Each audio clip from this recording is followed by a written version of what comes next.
The official war historian C.E.W. Bean wrote at the time, "The deeds of the Anzacs will rise above the mist of ages and be a possession of their nation forever."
Ladies and gentlemen, as a tribute to the Anzacs and all they represent, please stand for our national anthem. Australians all, let us rejoice, for we are young and free. We've golden soil and wealth for toil. Our home is girt by sea. Our land abounds in nature's gifts of beauty rich and rare. In history's page, let every stage advance Australia fair. Advance Australia fair. Beneath our radiant Southern Cross, we'll toil with hearts and hands to make this commonwealth of ours renowned of all the lands.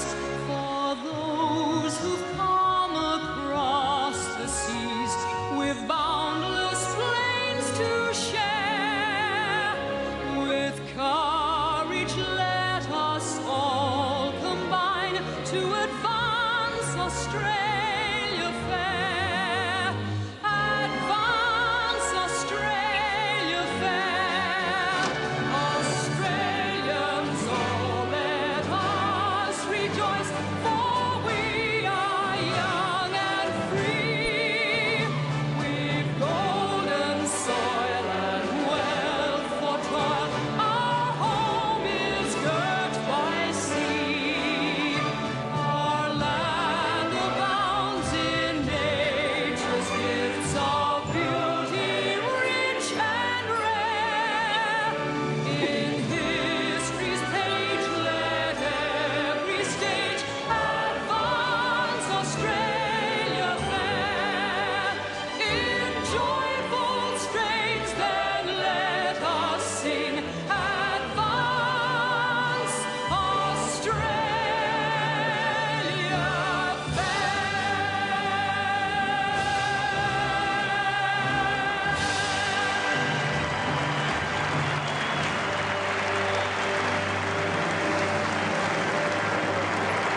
Today's Anzac tribute was proudly presented by Carlton and United Breweries and the Australian Football League. The anthem was sung So the by halftime Julie entertainment. Anthony. Paying tribute to Australia, our diggers and our great footballers. Back with the second half of the grand final after this break.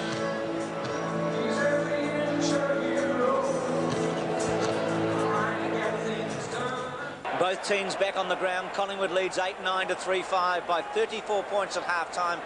Don Scott with his chalkboard takes a look how they set themselves up on the forward line in 1990 compared to the old days.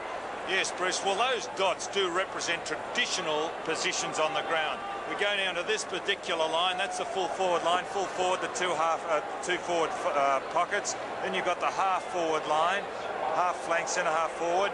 The centre line just being circled, including the rucks and rovers. Then you've got the backs down the other end, the half-back line, and also the full-back line. Now we cross all that out. Now that's a traditional view. But now the game is played between these particular lines, the 50-metre lines. There's a big congregation of nearly 30-odd players in those particular lines.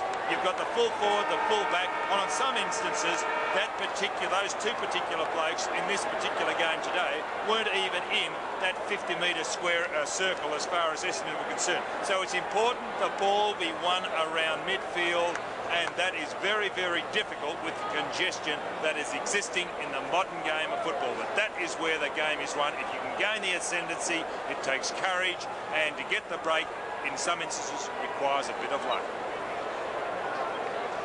Right, let's go down to the boundary line. Here's Michael Roberts with Bernie Quinlan.